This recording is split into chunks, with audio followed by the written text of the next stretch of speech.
to round 3 of the Parenting Roundabout podcast for the week of April 22nd. I'm Terry Morrow, and I'm here with Catherine Holeko. Hello. And Nicole Eridix. Hi there. We're moms of teens and young adults, and when it comes to parenting, we've been there, done that, bought the t-shirt. But we're still waiting for that day when we'll reach the finish line and have no further need to lay down in a dark room with a wet rag over our eyes, worrying about something or other.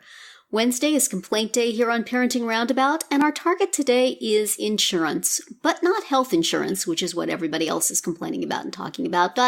I'm good with that for the moment. I've had to get insurance for my son because he aged out of our insurance at age 26, and we got him a really affordable policy from Oscar, and so far we are enjoying that. But what I want to talk about today is these sort of auxiliary insurances that you get used to having. If you have a job, it just kind of comes in the package. The dental insurance and the vision insurance, it's just one whole thing. Maybe you pay a little bit more extra, maybe you don't, but you just kind of get used to having those things. But now that I'm buying sort of a la carte insurance for my son, the Oscar does not have dental insurance or vision insurance with it.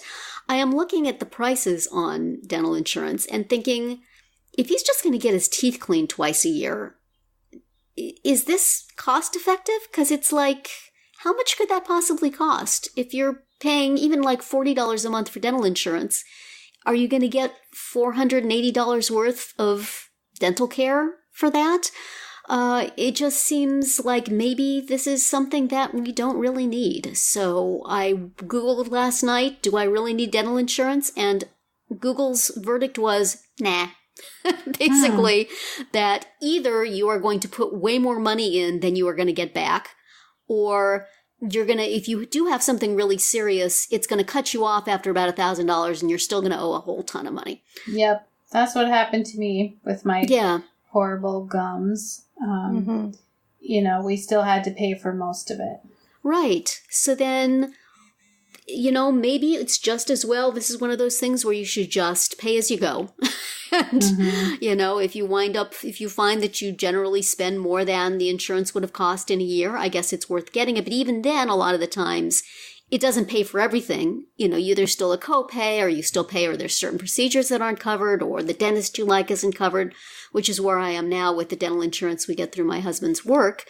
You know, it's a dental, they switched to a dental HMO, and so there's a very limited supply of dentists you can use. And I went to one of them and was a little worried about it. So, I don't know. Do you guys have dental? And then there's also like vision insurance, where it's the same sort of thing. If you're putting the money in, and then you like don't get glasses that year or something, have you just thrown that money away? Or is it cheaper to just go ahead and buy the glasses? It depends, I guess, on how complicated your glasses are. But I've just been so used to having these for years and years and years as part of the just general insurance package. Right. That now that, I don't know, I sort of wish that I could find like prices of things online so I could sort of figure out, you know. And it is, as with health insurance, it's like gambling. How much are you going to need it? Are you going to need it enough to have this thing? Yeah. Or should you just hope that you'll be okay and you won't need it?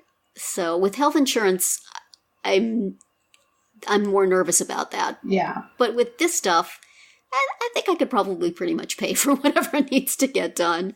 What do you guys have dental insurance? Do you feel like it's been worthwhile? I've never given it a second thought until now, honestly. Yeah, I just went through something very similar to you because our insurance coverage changed and we lost the dental and the vision. And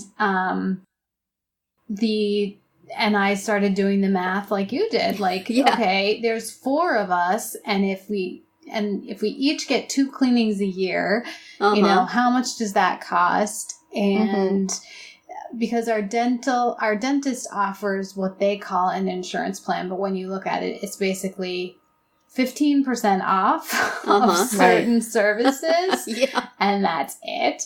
And I did the math on the 8 cleanings. Right. And we ended up saving like $100 with their insurance plan. Yeah. So we decided to get it because we figured, okay, that saves us $100. And if anything else comes up, you know, it will help a little. Right. But if it had come out to where we were only saving $20 or, or not any, then obviously it wouldn't have been worth doing. So yeah, it was more expensive than I thought it would be. I guess, the fact that it's just been sort of part of a package, I guess when we, every year at the election time, I saw how much it was, but it was just sort of, throw it in, what the heck. Right. Well, and when it's an option like that, it's like, well, might as well, because something could come up. Yeah, and I always felt like I wasn't paying for visits and stuff, but I guess it was just for the bare minimum I've been getting. And now I'm almost feeling like, well, the crummy insurance we have through the war, maybe I'll just start paying a dentist I like and, and not even using it, because I think that one is pretty inexpensive, but you get what you pay for. So I don't know. I feel like very daring to think about just not doing that. The dentist's going to look at me funny that we don't have insurance, or they probably don't care. They're probably just as glad to get the money up front. Right. I mean, they get it either way, right? Yeah.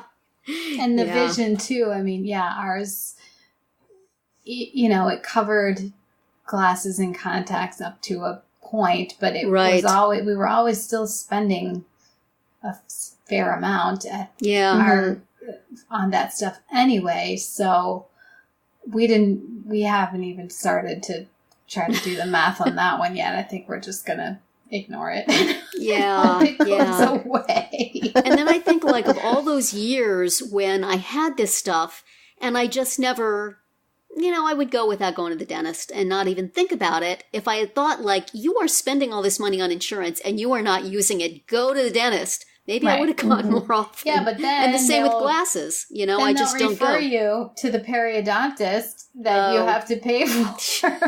That's not covered. Right. There's always something. Well, and also, I just saw just a headline go by. I did not read the article yet, but about dentistry and dental coverage and stuff. And and about how, like, okay, we have health insurance and we have things like COBRA and Obamacare and things like that to help people get medical coverage, but there isn't necessarily that sort of thing for dental care. But yet, it can affect your health. The COBRA doesn't include dental? Because I thought ours did. It might. Who knows? It's not for us. It is hard to tell. It's hard to tell. But... it's a continuum of care, right? And it would be nice if it was all organized in a better way. Yeah, but it would have to be meaningful. And I mean, there are dental plans. I'm looking at dental plans. There are some that do cover more than others, but they're also more expensive. They cost so it's more, like, I guess if you just were regular. And then also there's something, I was talking to a friend who had gotten a dental insurance plan through AARP that also covered her daughter, but it had like a year waiting period.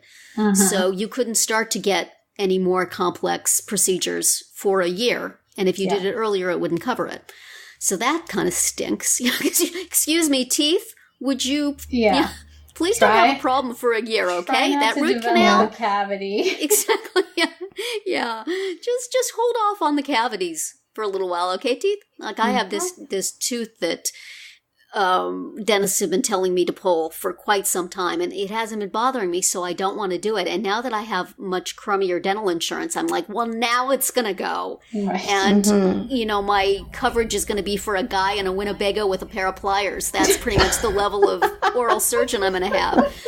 And I will wish I had gotten it when I had, the better dental insurance. Yeah. But you know what? I'm just going to go someplace that seems clean and nice, and I'm just going to pay them actual money and forget it. Yeah. But I don't know. Yeah, we're going to need, my daughter is going to need her wisdom teeth pulled. Oh, yeah. See, now for braces, I felt like the insurance was really, really useful. For that, I could see how much I would have paid. Braces. No, ours did not at that all. Time. The insurance we have now, maybe not, but yeah. I just find this whole insurance thing down here such a big, complicated mess. Yeah. Coming from, like we were covered in Canada to a certain extent. And then if you wanted, through your employer, you would get extra coverage. So like, an additional, I don't know, like a supplemental plan, right? That would cover things that might not be covered under the universal health care. But it did not break the bank. And generally, if you were employed and your husband was employed, then you actually had 3 types of insurance going on. So I just felt like it was never an issue. We never saw bills. I mean, I remember once we got a bill for an ambulance ride and we were appalled. We were like, oh my God, how can they charge us for an ambulance ride? We were just so shocked. And so coming down here and navigating all this stuff, like I can't believe how expensive things are for health and complicated, dental, especially. Oh my gosh! And we don't have very good dental insurance. We have great medical, I have to say, but our dental insurance, maybe it is good in the scheme of things. I don't know, but it's pretty wimpy. So I've almost considered buying supplemental insurance because it seems like it's just this continual cycle of stuff that comes up with us. Like, my son had to have root canals and now he's has to get his wisdom teeth pulled out. And I know that my daughter needs her wisdom teeth pulled out. So it's like, do I invest in some kind of supplemental insurance to pick up the tab on some of that stuff? Yeah. So I don't know. Yeah, it might be worth it in that case if you can get like a family plan and have them all on it. But it's just, it's not for the faint of heart. No. This whole insurance business. I've thought more about this stuff in the last few years than I ever did before. When my husband had the same job for quite a long time, and the insurance there was very dependable and it was great. I just absolutely never gave it a thought. But then he started having to change jobs, and so then every time it was looking at the thing and picking out the one you were going to pick, and then both our kids aged out, and so I had to fix stuff for them, and so I'd like to go back to those peaceful days when I just didn't give it a second thought. I think because my son, he still has a couple of years, and then hopefully by then he'll be in grad school having their health insurance. But I worry about them. Like, I don't want them to be insuranceless. No. Yeah. Well, I worry about. Yeah. The Oscar plan I got for my son is really very affordable, but what it basically is you pay everything for the first, it's about $8,000. It's a little less. So you pay your premium every month, which is very low, and then you just pay all your bills. And if you have a huge bill, then they pay everything over $8,000. So for a kid who's healthy, probably he's not going to use that much over the course of the year. And if he does, if something big happens, then it's covered. So that's an option. And maybe will then give a better sense to me of how much things actually cost. Right. To then know whether it needs to be better or not. But yes, there's always a lot you can complain about when it comes to insurance. Or puzzle about, really, bills. More like. Yeah, that's true. I hadn't heard of Oscar before. Is that a company? Yeah, it's not everywhere. Oh, okay. And they've been in and out of New Jersey, but right now they're in. So they have a very fun interface. It's very sort of, seems kind of youthful. Right. So even though I'm the one who's doing all the dealings with it, because he could not be less interested. Still, I like it. Surprise. So. All right. Well, good to know about if you're in its coverage area. And that'll be it for today's round 3. Tune in tomorrow when we'll obsess about the prom, speaking about spending money, and then come back on Friday to see what we've come up with for our Roundabout Roundup picks this week. Find all our episodes at parentingroundabout.com and talk back in the comments there on our Facebook page or on Twitter, where you'll find us at Roundabout Chat.